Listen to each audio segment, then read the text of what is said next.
अब संभल पे जरा आ जाते हैं। संभल में पुलिस चौकी का निर्माण होता है तब सवाल खड़े किए जाते हैं, सर्वे होता है तब भी सवाल खड़े किए जाते हैं। लेकिन अब तो सीएम ने कह दिया है, दो टूक कह दिया है कि अब तो जो दंगे हुए थे उसकी भी जांच होगी।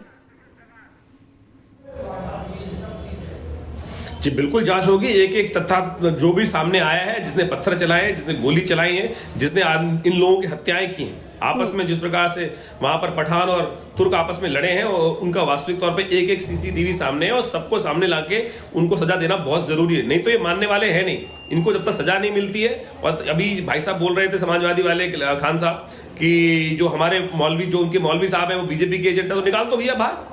मुझे बताओ ना, इस्लाम के अंदर बात करते हो तो आप इस्लाम के अंदर जिस प्रकार से बेदखल करो इस्लाम से ऐसे लोगों को, वो नहीं करेंगे, इनके खिलाफ फतवा नहीं लाएंगे। इस्लाम तो ईमान वालों का धर्म है। क्यों नहीं बात करते हैं जो झूठ बोलते हैं? अगर आप कह रहे हैं वो झूठ बोल रहे हैं, ऐसी तरह दिल्ली, पूरी दिल्ली को पे कब्जा कर लिया है। पूरी दिल्ली में पार्लियामेंट हाउस से लेकर एयरपोर्ट तक सब में कह देते हैं हमारी जमीन है।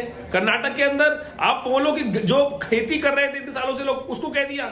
अरे यूपी के अंदर जो कह रहे हैं वक्फ बोर्ड नहीं कह रहे, तो हर व्यक्ति वक्फ बोर्ड का मुलाजिम बन जाता है ना। ओवैसी साहब खड़े हो गए कि उन्होंने कह दिया कि जमीन ले ली है जिस प्रकार से।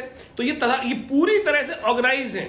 जब इनका दाव चल जाता है तो सब एक हो जाते हैं, और जब नहीं दाव चलता है, उल्टी पड़ती है, तो कहते हैं हमारा सब कुछ ऑर्गेनाइज्ड है। ये कह रहे हैं आचार्य विक्रमादित्य जी। सैयद जवाद हमारे साथ पॉलिटिकल एनालिस्ट जुड़े हुए हैं। जवाद साहब, देखिए विक्रमादित्य जी कह रहे हैं सब कुछ ऑर्गेनाइज है। क्या वाकई में सब कुछ ऑर्गेनाइज है? क्योंकि देखिए एक के बाद एक बयान सामने आते हैं। संभल में हिंसा होती है, पुलिस चौकी का निर्माण होता है 24 घंटे निगरानी रखने के लिए, लेकिन ओवैसी ये कह देते हैं कि ये तो वक्फी जमीन है।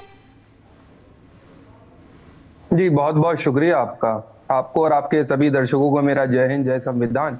बिल्कुल सही कहा योगी आदित्यनाथ ने, सब कुछ ऑर्गेनाइज था। सरकार की देखरेख में, शासन और प्रशासन की देखरेख में दंगा हुआ।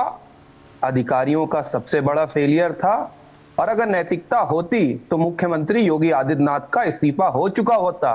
भाजपा में और भी काबिल मुख्यमंत्री के योग्य लोग होंगे, क्योंकि आप बहराइच में दंगा नहीं रोक पाए, आप जो है संभल के अंदर दंगा नहीं रोक पाए, और आप ही की देखरेख में हुआ है। और नैतिकता के आधार पर इस्तीफा लेकिन सैयद जवाद, नैतिकता होती नहीं है भारतीय जनता पार्टी। सैयद जवाद, आप अपनी बात को पूरा कीजिएगा।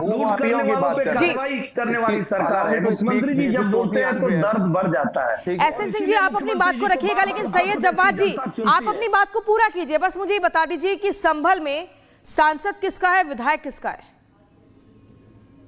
किसकी जिम्मेदारी बनती है? उत्तर प्रदेश में और देश में, उत्तर प्रदेश में सरकार किसकी है, देश में सरकार किसकी है, किसकी जिम्मेदारी बनेगी?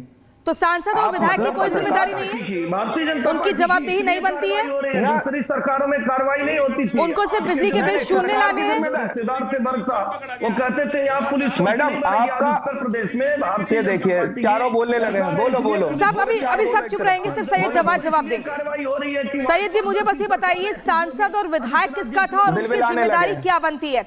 एक एक करके सब चुप हो जाएंगे, सिर्फ सैयद जवाद जवाब देंगे। बोलिए सैयद जी। मैडम पूरी तरीके से पूरी जिम्मेदारी अगर बनती है तो उत्तर प्रदेश शासन की बनती है, और मुख्यमंत्री का इस्तीफा होना चाहिए था। मैं जिम्मेदारी से इस चीज को कह रहा हूं। सांसद और विधायक का इस्तीफा नहीं होना चाहिए, लेकिन मैं इस चीज को बड़ी जिम्मेदारी से कह रहा हूं। दूसरी सबसे बड़ी बात कह रहा हूं, वक्फ बोर्ड की बात करिए, भू माफिया की बात करूं। आपको पता है सरकार के जो विधायक हैं और कितने ऐसे मंत्री हैं, कैबिनेट मंत्री हैं, जिनके ऊपर गंभीर धाराओं में आपराधिक मुकदमे और सदन के अंदर बैठे हुए हैं। क्या कार्रवाई करी भूमाफियाओं के ऊपर? और अभी इन्हीं के एक बड़े सांसद मंत्री का बेटा जीप से कुचलता हुआ चला गया था किसानों को। लिस्ट है आपके पास? उनका एसएन सिंह जी कुछ कहना चाह रहे हैं, उसके बाद तारिक खान मैं आपके पास आऊंगी। एसएन सिंह बताइए, लिस्ट बताइए। और एसएन सिंह जी कह रहे हैं कि तारिक खान कुछ बता पा रहे हैं ना, हमारे ये मौलाना कुछ बता पा रहे हैं। मैं कह रहा हूं सबसे बड़ा भूमाफिया कौन है, सबसे बड़ा माफिया कौन है? जो भारत में रह के ही भारत माता को डाइन कहे, जो भारत से टुकड़े होंगे इंशाअल्लाह इंशाअल्लाह कहे, जो मदरसे में आतंकवादियों को पनाह दे, जो भारत के खिलाफ आवाज को बुलंद करे, सबसे बड़ा तो गुनाहगार वो है। देखिए एक एक कर बोल लीजिए। मैं एक बात पूछ रहा हूँ जवाद साहब, जिन आरोपों की आप बात कर रहे हैं, एसएन सिंह साहब बिल्कुल आप बोल रहे हैं यहाँ पर। जवाद साहब एक सवाल मैं आपसे और करूंगी, जिन आरोपों की की आप बात कर रहे हैं, जिस तरीके से आप बयानबाजी कर रहे हैं, शफीकुर रहमान बर्क के बारे में क्या कहेंगे? क्योंकि अब संभल फाइल्स खुलने जा रही हैं और संभल फाइल्स खुल रही हैं 1978 की, तो आरोप तो उन पर भी लगे थे कि उस वक्त जो मुसलमान थे उनको उन्होंने मुआवजे बांटे थे। अरे एक और चीज पूछ लीजिए, ओवैसी जी ने खुद कहा था कि हम लोगों के पास कोई रिकॉर्ड नहीं है, रेवेन्यू में कोई रिकॉर्ड नहीं, हमने जबरदस्ती कब्जा किया है। और 94-95 साल की उम्र में उनका इंतकाल हुआ। अरे क्या ये टेप रिकॉर्डर है भाई, ये एहसन सिंह जो है टेप रिकॉर्डर है। देखिए एक एक करके बोलेंगे तो सभी को समझ आएगा। बोलने से नंबर नहीं मिलेंगे पार्टी के अंदर, लगातार बोलने से पार्टी के अंदर नंबर नहीं बढ़ेंगे आपके, और ना आप इतने बड़े काबिल हो जाएंगे कि आप सोचेंगे कि छोटा सा रिएक्शन तारिक खान कुछ कहना चाह रहे थे, हाथ उठाया था। तारिक खान बोलेंगे। तारिक खान बड़ा मुस्कुरा रहे हैं, जरा बताइए क्या कहना चाह रहे हैं? एक बात समझिए, आप कह रही थी बर्क साहब की जिम्मेदारी है, इस्तीफा होना चाहिए। हम बर्क साहब का इस्तीफा दिलाएंगे, आप योगी साहब का इस्तीफा दिलाइए, चलिए दोनों की जिम्मेदारी मान लेते हैं। दोनों प्रतिनिधित्व कर रहे हैं और स्टेट चलाने की जिम्मेदारी तो आपकी है। मेरा एक सवाल है, 5 लोग मरे जिनके पास भारत का आधार कार्ड था, उनको क्या इंटरनेशनल स्पेस की स्टेशन? तारिक खान, लेकिन इस मुद्दे को भी टच करना चाहूंगी। सीएम योगी आदित्यनाथ ने एक और पॉइंट रखा, कहा कि दंगों की आड़ में जमकर इस्लामीकरण हुआ था संभल का। उत्तर प्रदेश की सरकार में समाजवादी पार्टी की सरकार, मैं कह रहा हूं अब बीच में नहीं, एहसन सिंह साहब बीच में नहीं, एक एक करके अपनी बात रखें।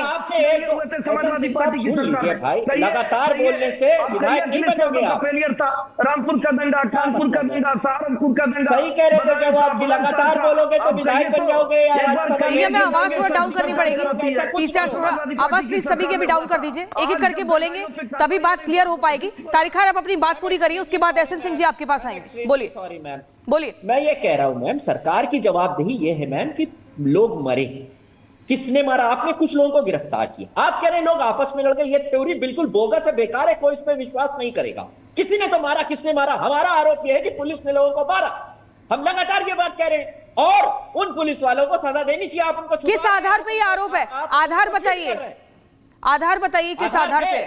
कैसे मरे लोग? आज तक कितने आंदोलन कितने हुए भारत? तारिक जी, आपने तस्वीरें नहीं देख रही, आप कह रहे हैं कि कैसे मरे लोग, आप ये कह रहे हैं कैसे मरे लोग, आपने तस्वीरें नहीं देखी थी? सीसीटीवी फुटेज सामने आया था, किस तरीके से दंगाई वहां पर गोलियां चला रहे थे, तमंचे लहरा रहे थे। सुन लीजिए तो ठीक है, लौटूंगी आपके पास। राजू दास जी, महेंद्र राजू दास जी, सीसीटीवी फुटेज सामने है, तस्वीरें झूठ नहीं बोलती और आरोप यहाँ पर कुछ और ही लग रहे हैं। जवाब के लिए दीजिए। तारिक खान समाजवादी पार्टी के इनकी बुद्धि खराब हो गई है। अखिलेश यादव जी के बारे में एक शब्द उन्होंने नहीं कहा। सीधे तौर मुख्यमंत्री योगी आदित्यनाथ को इस्तीफा दे देना चाहिए, बीजेपी के द्वारा प्रायोजित था। पूछना चाहता हूं उनसे, संभल में जो हिंसा हुआ उस हिंसा के जिम्मेदार कौन? हमारे जो लोग थे, हम कोर्ट के शरण में गए थे, हम जबरदस्ती वहां नहीं गए थे, नंबर 1। नंबर 2, पुलिस के ऊपर हमला किया कौन? उसके बाद ये इनाम बांटने गए थे 5-5 लाख रुपया, ये गए थे ना, हम गए थे। आतंकवादियों को, पत्थर चलाने वाले को, पुलिस के ऊपर हमले करने वाले को इन्होंने 5-5 लाख रुपया इनाम दिया। तो आतंक को बढ़ावा देना तो समाजवादी पार्टी का काम है। तो ये लोग शुद्ध रूप से जवाब देने का मौका दीजिए। को तो नैतिकता के आधार पे बोलना ही नहीं चाहिए, क्योंकि आतंकवादियों की पार्टी नहीं है।